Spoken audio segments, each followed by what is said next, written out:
Usas atong mga productivities dire karong adlaw ato na sa nang itanom ning dwarf coconut dire sa Altam Farm and Mountain Resort here in Alicia. May na lang 365 days in 1 year niya na time nga di ko muulig Domingo akong target pag makatanom kong prutas o lubi, that is more or less 360 plus in a year sa usa ka buok, pero daghamang bisis diri nga nagtanom tag mga 20 ka buok, 30. So we're looking forward to plant thousands of coconuts and fruit trees kay napay pila ka hektarya nga wa pa nato matamni. As what I've told you, dako kay gasto. Pero gapasalamat ko kay na may mga financiers nako, Vergara Tapay Cebu, Silang Peregrina, Rustico Galamiton, mga Tan, mga Cruz, mga Uy, mga Ranyua, mga Galientes, silang Codillas, silang Inang Irene Group, ug mga volunteers nga nagsuporta ako, silang Edita Belicario, many more to mention. Tungod ninyo mga pinalangga nako nga mga benefactors and sponsors, silang Sahulan Aragon, kaliwat taga Tubodmar but now in Quezon Province, silang Nulpa Manzanares, Binsaco Pusta, and many more. Tungod ninyo, I'm able to do all these things including my big boss Daniel. So, ubani ko ninyo og tanom ato sa ning buhan una.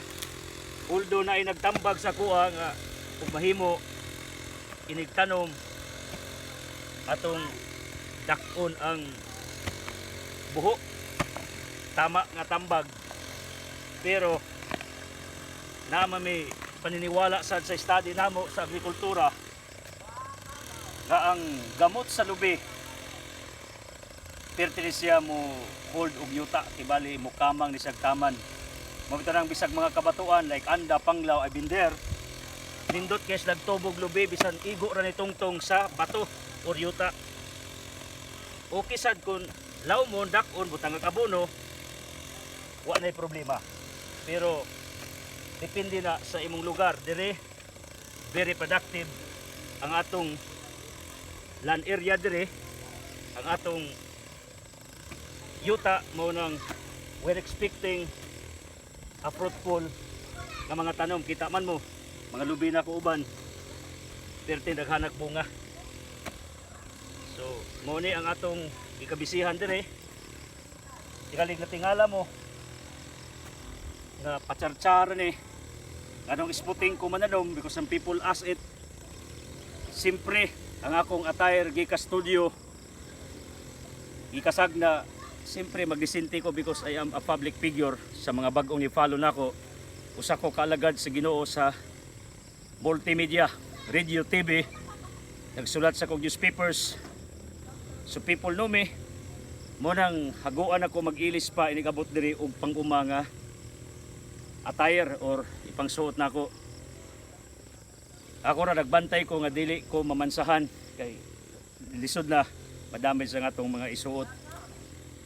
Muni rason dili man sa necessary nga kung ako gipakita ninyong nananom ko tanan gyud diri ako'y magtanom.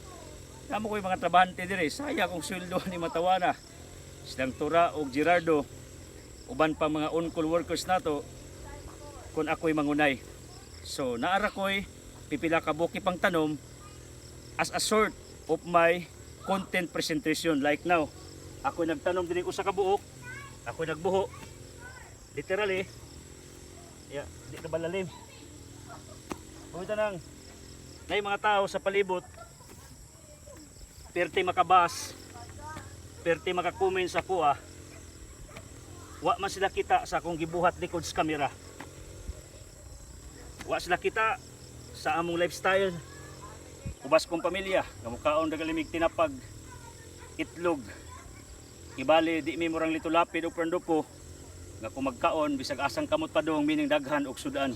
Kami usara, enough na, okay na, that's our practice.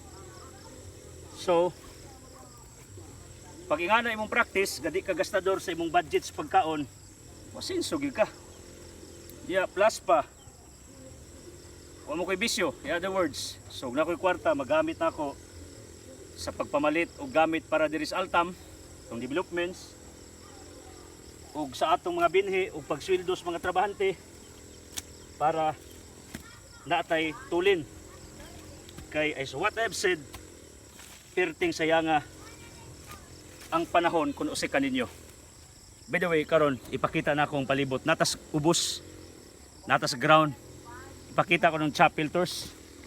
Duha na lang kahaligi dire. Wa mo barog kini, mo ni chapel nga dunay ko sponsor naggubas bagyo. Pero karon hinay-hinay mig pabarog ani. Ya dire sa ubos, kung nakakita mo i-zoom tours, that is the Jesus Face Mountain. Sa rason tungod kay ang bukid dire murag naong ni Jesus nga milakra atras ta gamay tours. Ipakita na to kana dire tours. Tanawan ninyong ibabaw. Mao ni ang atong gidevelop nga facilities, kamulo pa tang tukod og mga facilities sa taas. Ya dire sa ground mo ni mga tanom na ni. Di lali mag-atiman because pila ni ka hektarya. Lisugit ang atimas tong lataran, iyong lataran sure ko. Perting hugawa bisag gamay ra na. Dire pila ni ka hektarya. Kung nakita ninyo katong bukira i-zoom tours kanang talinis mo ni naong ni Kristo iyang korona. Ya nay murag naong ni baba bungot dughan kare tuhod tiil. Ya murag nag-unlan so we considered it as Black Nazarene. Kanang bukira sa tubangan murag Jesus kada higda mao pa nang atong gipinting dire. Ang rason aron nga puhon pag mulaag mo dire kuara mo nang laag nagsuroy-suroy nagbanjing-banjing kundili at the same time nang Ginoo mo. So mao di siya ang akong i-offer ninyo. Ipakitang parking ato tours. We have a very spacious parking area. So parkingan ning ubos. Di pa ni mao napawi parkingan tos ubos. Lahi pa ni kay ang atong lugar mura naghagdanan. Pasaka ning adtos ibabaw. So ato ning gi-arrange karon kamulo. So much for that. Idsela karang klusa, salamat kay ang akong latest nga content iabot na karong adlaw. Sa kadlaw ron October 21, 2024, pila pa to kadlaw na kong post 40,000 na kapin ang views.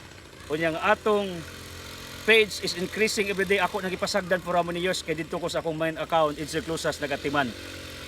Pero sa tabang sa mga tao like Binahart TV na dunay 100 plus followers, uban pang mga advisors nako in content creation, in vlogging, nakatingala ko there is a phenomenal increase of our Facebook page Brother Ed Sila Karang Clusas, at the same time nasa ko YouTube Brad Ed Sila Karang Clusas. So ingna imong pamilya, loved ones in somewhere to follow me kay akong assurance ninyo ang sulod sa akong mga teachings pulos ni Pangginoo, farming, financial literacy, educating you how to prosper in life, tips of life about moral, unsa na to fight against depression. So tugti ko ninyong tudluan ka. Mao ra ni akong gusto nga imong sabton nganong importante that you will follow me. I am now getting out from my comfort zone every day. I preach sa studio nga bugnaw, air condition sa SMC na ay cable teleradyo. Pero karon ni gawas na ko this my 48 years of my existence. Tama ginang giingon nila, life begins at 40. Kay naana ko yung mga contents gipakita na ko outside the camera. So hopefully imo nang mabaliyo. Take note alagad ko sa Ginoo. Everyone watches me, sees me. Maniwala ka na kay rewards ug panalangin nga badawat gikan sa Ginoo. Id Sila Karang Clusas. Muingon, i-bless ka uban sa imong pamilya. Amen.